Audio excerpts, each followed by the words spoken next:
qual é a posição que o senhor vai defender hoje? A minha posição, Heber e telespectadores, é que haverá a tribulação.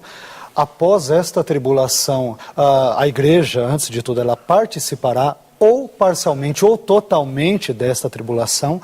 Depois disso, Jesus, ele vem e em seguida inaugura o milênio. Essa é, em linhas bem gerais, a posição que irei defender, chamada classicamente na escatologia de posição pós-tribulacionista, ou seja, a igreja passa pela tribulação. Ela não sobe antes? Em hipótese alguma.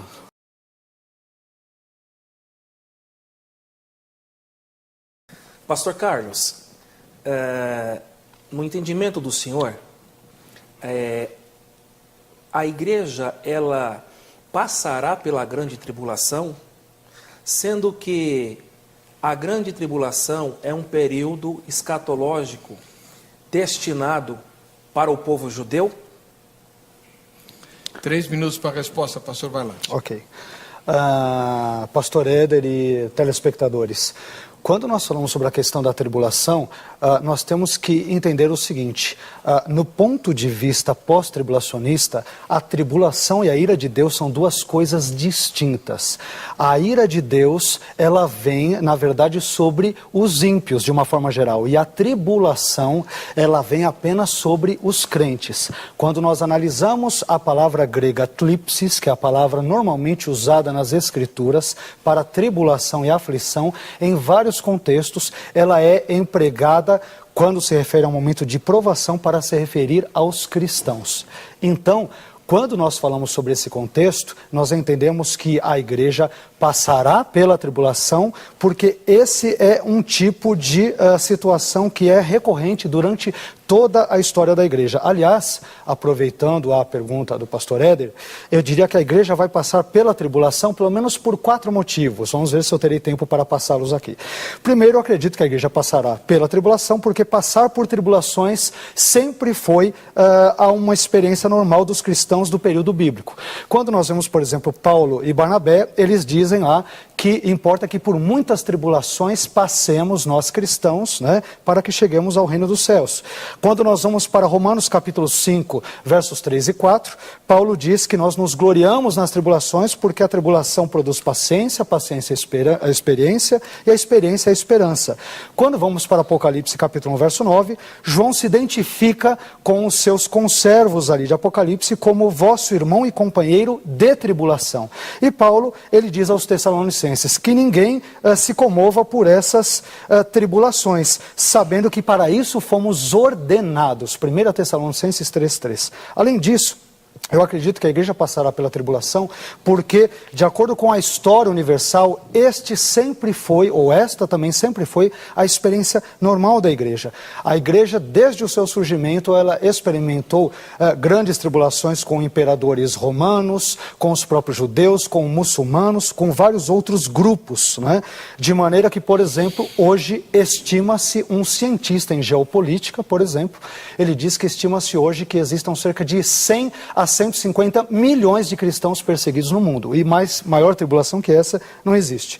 Terceiro, eu acredito que a igreja passará pela tribulação dos fins dos tempos, porque alguns textos bíblicos, tais como Mateus 24, versos 29 a 33, 2 Tessalonicenses 2, versos 1 a 12, 1 João capítulo 2, versos 18 e 22, capítulo 4, verso 13, Apocalipse capítulo 13, versos 7 e 10, também diz isso. E por fim, eu acredito que a igreja passará pela tribulação, porque esta era a crença normal também das pessoas que pertenciam ao período dos pais da igreja. Eu vou parar aqui para não estourar o tempo.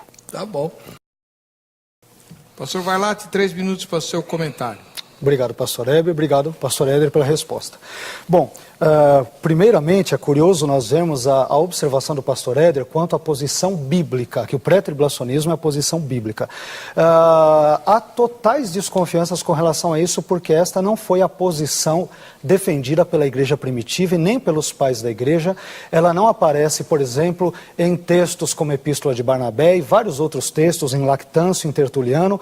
Todos eles têm uma posição claramente pós-tribulacionista, e quando nós analisamos a história, Heber e telespectadores, nós vemos que o pré-tribulacionismo, ele é uma invenção que surge no século XVIII por um senhor, um teólogo anglo-irlandês chamado John Nelson Darby, que acaba falando inclusive sobre uma vinda secreta de Cristo, de acordo com o resultado de uma profecia numa igreja dentro de um contexto escocês. Ora, não fica claro essa vinda de Jesus em duas fases. Em nenhum momento, eu quero deixar claro para os telespectadores, há uma referência no texto grego, numa tradução hebraica, falando sobre duas vindas ou sobre uma vinda em duas fases. Nem a palavra fase aparece duas vezes na Bíblia, sobre a primeira e a segunda, e nada disso ocorre. Portanto, essa é uma criação teológica extremamente tardia do século XVIII, enquanto o pós-tribulacionismo é uma crença bem sedimentada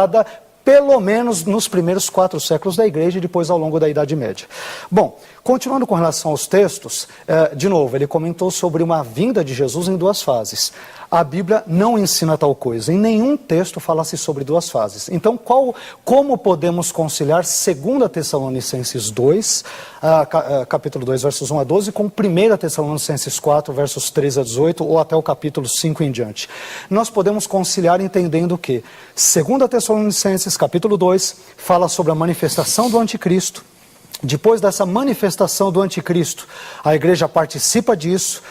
Paulo diz lá que ninguém vos engane, porque a vinda de Cristo não ocorrerá sem que antes se manifeste o filho da perdição, ho antropostesanomias, ou seja, fala sobre um homem, e depois disso ocorre a tribulação, a igreja participa disso, e aí sim, emendando esse texto teologicamente, corretamente com 1 Tessalonicenses 4, é que faz sentido Paulo dizer que muitos dormem, porque muitos dormem, como uma referência ali eufemística ao fato de muitos dormirem certamente no contexto do anticristo, porque eles morreram durante o governo do anticristo.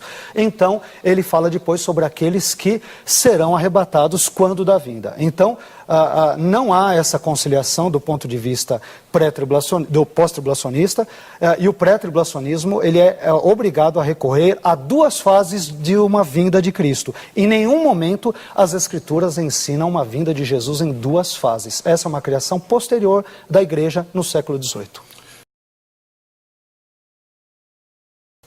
Pastor Carlos, no entendimento do senhor, se a igreja ela passará pela grande tribulação, podemos afirmar que a vinda do Senhor Jesus ela é iminente?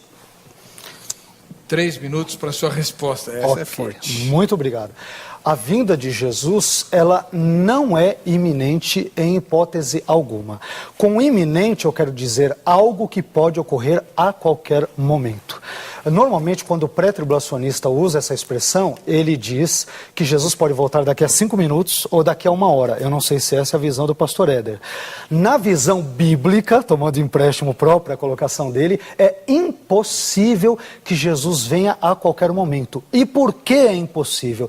Porque é necessário que antes disso se manifeste o anticristo como uma pessoa, não um espírito do anticristo, mas uma pessoa. Então eu posso assegurar, por exemplo, para os telespectadores, eu não gostaria de dizer isso, mas com certeza absoluta vocês assistirão amanhã, vejam só, porque Jesus não voltará até amanhã com 100% de certeza. E eu não digo isso, pelo amor de Deus, não me interpretem como um discurso arrogante ou prepotente, mas eu digo isso porque a Bíblia diz que o anticristo tem que se manifestar antes e a tribulação também tem que ocorrer. Dessa forma, é impossível que a vinda de Jesus seja iminente. Um detalhe com relação a isso é importante. Quando Jesus diz que daquele dia e hora ninguém sabe, isso fala sobre o desconhecimento com relação à data ou à época da sua vinda. Não é porque eu não sei quando ele virá que eu não possa dizer quando ele não virá. Eu, por exemplo, sei que ele não virá agora. Por quê? Porque a tribulação e o anticristo ainda não se manifestaram. Aliás, eu quero aproveitar com o tempinho que tenho e pegar o gancho do texto de Mateus, que acho que a sua editora é pré-tribulacionista, viu, pastor Hebe? Mas deixa eu continuar aqui. Ele disse que estava tão claro, e na reportagem também, que Mateus 24 ensina a pré-tribulação. Um grande engano. E eu vou ler alguns textos, eu só vou ler, os textos ficarão claros. Olha só o que Jesus diz. Mateus 24, versos 29 em diante. verso 29. Depois da aflição daqueles dias, aqui a palavra aflição é tlipsis. Por isso que o pós-tribulacionismo não vê uma diferença entre a tribulação normal e a grande tribulação. Ela só é diferente em questão de intensidade, somente por esse motivo. Tanto é que é a mesma palavra grega que é empregada. Verso 30. Então aparecerá no céu o sinal do Filho do Homem.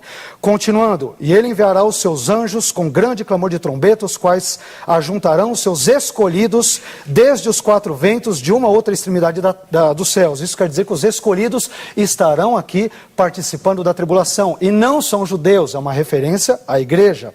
Depois nós vemos, quando virdes todas estas coisas, verso 33, sabei que ele está próximo às portas. E aí vem três textos que são muito mal interpretados pelo pré-tribulacionismo, que diz: e não perceberam até que veio o dilúvio e os levou a todos, versos 39 a 41.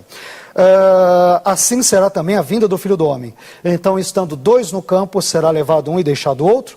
Estando duas moendo no moinho, será levada uma e deixada a outra. Ora, esse texto fala sobre pessoas que são levadas para o juízo e não que são levadas para o arrebatamento. Antes de mais nada, deixa eu retomar o que ele havia comentado no bloco anterior, porque ele falou que eu citei textos apócrifos. Eu não citei todos os textos por falta de tempo e porque não quis estourar. Então eu quero dizer que o Didaquê, que não é apócrifo, ele é cristão, Justino Mártir, que é cristão, Irineu, que é cristão, Tertuliano, que é cristão, Hipólito, que é cristão, Lactâncio, que é cristão, além da Epístola de Barnabé e outros textos do período da patrística, eles trazem declarações claras e inequívocas com relação a uma experiência pós-tribulacionista. E um dos famosos teólogos pré-tribulacionistas, chamado John Walvoord, falecido em 2002, deixou bem claro que nos primeiros séculos da história da igreja não há referência em hipótese alguma clara ou concisa ou correta sobre o pré-tribulacionismo. Portanto, o pós-tribulacionismo, além de ser bíblico, ele é infinitamente mais antigo. E quando ele diz que é sistematizado, não é só sistematizado, né, o pré-tribulacionismo, por John Darby, mas ele também cria a ideia da volta de Jesus invisível ou secreta só para os crentes. Ensino esse absolutamente estranho às Escrituras. Em nenhum momento aparece a palavra secreto ou invisível com relação à vinda de Cristo, que fique absolutamente claro para todos os que nos assistem. Com relação ao Apocalipse 13, a minha pergunta teve uma intenção. Apocalipse 13, pré-tribulacionistas e pós-tribulacionistas concordam que é uma referência ao anticristo, ok? Então, eu tenho que enxergar esse texto à luz daquilo que a Bíblia diz de uma forma geral. Quando eu leio 2 Tessalonicenses capítulo 2, e lá diz que a vinda ou a manifestação do anticristo deve anteceder a vinda de Jesus, então eu tenho que enxergar a Bíblia a partir de uma leitura hermeneuticamente correta, coesa, que faça jus a essa leitura intertextual e não me deter apenas num único e específico texto. Diante disso, é interessante a gente ver o seguinte, com isso que eu disse em mente. Apocalipse capítulo 3, verso 7 diz lá: e foi-lhe permitido, isto é, a besta, o anticristo, que se manifestará no contexto da tribulação e durante o momento em que a igreja estará presente, diz lá, foi-lhe permitido fazer guerra aos santos, aqui não faz nenhuma referência a judeus, e vencê-los. E deu-se-lhe poder sobre toda a tribo e língua e nação. E o mais curioso é o verso 10, que na tradução da versão corrigida e atualizada está errado. Na versão corrigida diz assim: se alguém levar em cativeiro irá. Se alguém matar a espada, necessário é que a espada seja morto. Aqui está a paciência e a fé dos santos.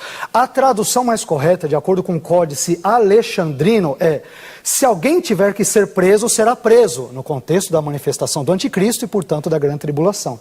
Se alguém tiver que morrer pela espada, será morto pela espada. Nisso repousa a paciência, a perseverança e a fé dos santos. Então, Apocalipse 13, versos 7 e 10, à luz de 2 Tessalonicenses 2, versos 1 a 12, dá a entender clara e inequivocamente que os santos, ou seja, a igreja e não judeus, estarão presentes durante a tribulação e a manifestação do anticristo.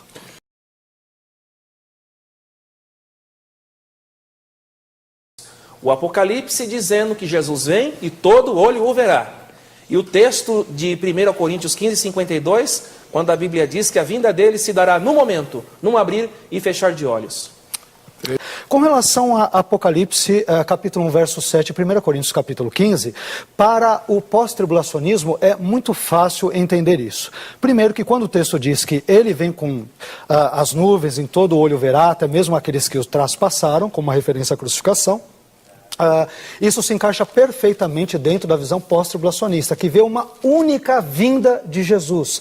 Jesus, meus caros telespectadores, ele não vem em duas fases ou até em duas vindas, né? Os pré-tribulacionistas usam a ideia de duas fases porque falar duas vindas, eles sabem que fica uma situação bem aberrante, contrária à Bíblia, então eles preferem dizer que é duas vindas, mas é como se fosse duas fases, mas é como se fossem duas vindas, mas na verdade tal ensinamento não está presente nas Escrituras. Com relação a 1 Coríntios capítulo 15, quando o texto bíblico diz que Jesus virá num momento, num abrir e fechar de olhos, a palavra num momento em grego ali é átomo. Átomo vem do advérbio de negação que quer dizer não, e tomos quer dizer partes, de onde vem a palavra tomografia, quer dizer não partes. Ele virá num momento indivisível de tempo.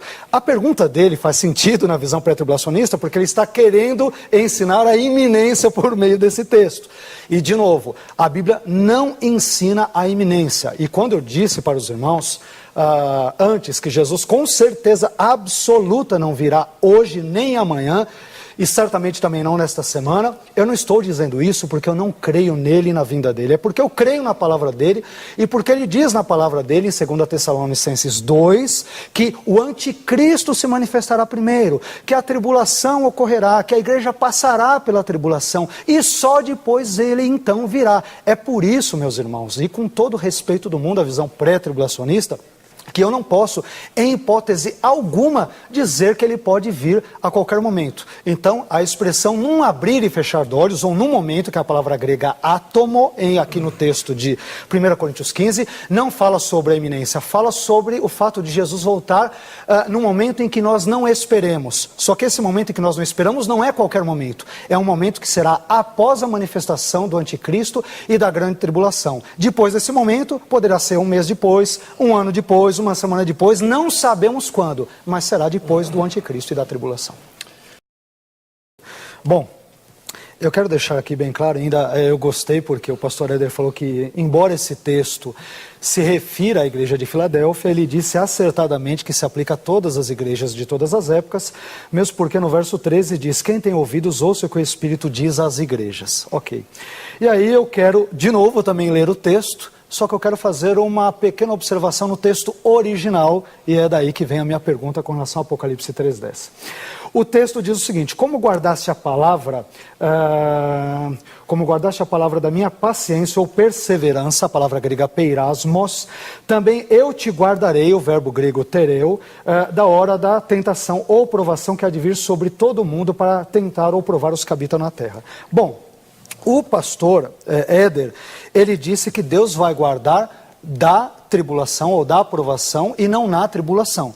Só que aí entra um problema muito interessante, porque a expressão da hora da tribulação que há de vir, ou da aflição que há de vir sobre todo mundo, aqui aparece a seguinte expressão grega: ektes horas, que quer dizer da hora. O curioso, e é por isso que eu citei de propósito Apocalipse 3:10, que é um texto que os pré-tribulacionistas gostam muito, o curioso é que a preposição ek, segundo os maiores dicionaristas, enciclopedistas e eruditos no grego, quer dizer sair de dentro. Ek, o significado básico de ek é sair de dentro. Se João quisesse falar sobre sair e tirar e não participar da tribulação, ele poderia usar a palavra apó, a preposição apó, ou tantas outras, mas ele usa ek, que quer dizer sair de dentro. Desse modo, o significado básico dessa preposição da hora da aprovação, quer dizer sair de dentro, ele por si só já refuta a interpretação pré-tribulacionista. Ora, para a igreja emergir de dentro da hora da aprovação, como a preposição grega ek nos dá a entender claramente, isto significa que ela deverá necessariamente estar presente durante esta aprovação, ou durante toda ela, ou pelo menos boa parte dela. Então, de novo, voltando para os queridos telespectadores, quando nós analisamos o texto bíblico com base nos originais, com mais calma, observando todo o seu contexto imediato, à luz de outras passagens que lançam luz sobre outros textos da Bíblia. Eu tenho que fazer uma leitura tanto intertextual como intratextual, ou seja, dentro do próprio texto, como também em passagens paralelas. Quando eu faço essa análise ou esta exegese com muita calma,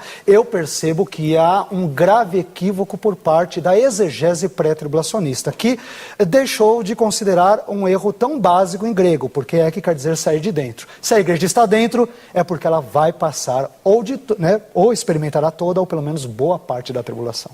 Esse texto de Mateus 24, que aliás foi o senhor mesmo que mencionou, Muito bom, não é muito perfeito claro, pro pós-tribulacionismo. não é uma clara indicação do arrebatamento da igreja, pastor? Em hipótese alguma, Ever, de jeito nenhum. Isso é exegese, não é exegese, em hipótese alguma. E eu vou provar pelo contexto. De novo. Estou ansioso. Falta uma leitura, e simples, aliás, eu diria até simples, né? Vamos lá. O que acontece? Quando ele lê lá, a primeira parte da pergunta eu não vou responder porque ele já respondeu, eu concordo com ele, na primeira parte, então não preciso chover no molhado. Na segunda pergunta, vamos lá.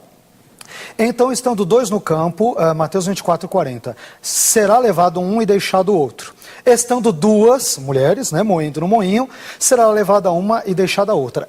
O pastor Éder disse que isso é uma referência ao arrebatamento. Em hipótese alguma, porque eu tenho que ler o texto anterior, eu tenho que ler os dois versos anteriores. Olha o que diz 38, por uma boa exegese, uma exegese correta, sadia e bíblica. Eu não posso ignorar o contexto, que é o que foi ignorado aqui. Porquanto, verso 38, porquanto assim como nos dias anteriores ao dilúvio, comiam, bebiam, casavam e davam-se em casamento, até o dia em que Noé entrou na arca, e não o perceberam até que veio o dilúvio e os levou a todos. Levou quem? Os ímpios, porque Noé e a sua família estavam na arca. Os levados são os ímpios. Assim será também a vinda do Filho do Homem. Então depois ele diz, estando dois, um será levado, deixado e tal. Então quem é levado aqui é levado para o juízo, não é levado para o arrebatamento. Lembro de novo aos queridos telespectadores que a palavra harpazo, que é a palavra arrebatar, o verbo arrebatar, não aparece aqui. Aqui a palavra levar é a palavra paralambano, é o verbo grego paralambano. E não há nenhum tipo de referência ao arrebatamento. Isso aí é exegese, é importar um sentido estranho ao texto e não exegese, extrair do texto o seu real significado. Quero ir mais longe ainda. Apocalipse, ou melhor dizendo, Mateus 24, né, o tempinho ainda que eu tenho, ele diz lá, mas aquele que perseverar até o fim será salvo. Isso é usado também por pré-tribulacionistas para se referir que haverá uma salvação, um livramento físico. Aqui eu quero lembrar que o verbo grego sotesotai, quando se refere à salvação, ele se refere à salvação espiritual. Os crentes aqui no momento da tribulação, eles estarão vivos, muitos dos quais morrerão, mas serão salvos não da tribulação, serão salvos em Cristo por permanecerem fiéis na sua fé. O que eu estou dizendo é o seguinte, essa expressão, mas aquele que perseverar até o fim será salvo, também ocorre em Mateus 10, 22, em um contexto de perseguição, onde os discípulos experimentam isso, e também em Mateus 13, 13. Já o verbo sotai será salvo, que ocorre no sentido espiritual, ele ocorre em Marcos 16, 16, João 10, 9, Atos 2, 21, Romanos 9, 27, Romanos 10, 13, Romanos 11, 26 e 1 Coríntios 3, 15. No sentido espiritual, apenas em Lucas 8, 50, com referência à filha de Jairo, e João 11, 12, o verbo é usado no sentido físico. Portanto, a referência aqui é a cristãos passando pela tribulação. E os que são levados para o juízo. Interpretar como arrebatamento é exegese, e não exegese bíblica e sadia. Tudo bem. Nós não... Quando o senhor fala assim que a volta de Jesus não é iminente, então todos os cristãos da época bíblica erraram grosseiramente, não souberam entender o que Paulo, Jesus e os apóstolos falaram. Outra coisa, quando o senhor diz que o anticristo tem que se manifestar, não vale o texto de João dizendo que os anticristos, vários deles já tinham se manifestado? Um minuto. Ótima pergunta, e na sua pergunta já há a resposta. Ora, se João disse, em 1 João capítulo 2, capítulo 4, filhinhos, muitos anticristos já se introduziram no mundo, que são tipos, prefigurações. Ora, e estes anticristos, é óbvio lembrarmos que eles se introduziram no mundo durante a permanência da igreja. Todos os anticristos que se introduziram no mundo, quando João assim o diz, eles se introduzem no momento que a igreja está presente. Ora, Se os anticristos que prefiguram o anticristo, eles se manifestaram durante o momento em que a igreja estava presente, isso também ocorrerá na nossa época, conforme 2 Tessalonicenses capítulo 2, conforme Apocalipse capítulo 3, conforme Mateus capítulo 24, a igreja ela experimentará a tribulação e também, sem dúvida alguma, terá que enfrentar os que estiverem vivos, a pessoa do anticristo. E aí eu quero emendar dizendo que eu também espero a vinda de Jesus, espero que ele volte sem dúvida alguma para buscar a sua igreja, mas não creio que ele virá a qualquer momento, porque a Bíblia diz que o anticristo e a tribulação devem se manifestar antes, mas eu creio e espero ansiosamente pela vinda de Jesus e faço coro com meu irmão. Maranata, vem Senhor Jesus, mas depois de todos os sinais que ele disse, depois dos quais que ele voltaria. Você vai ficar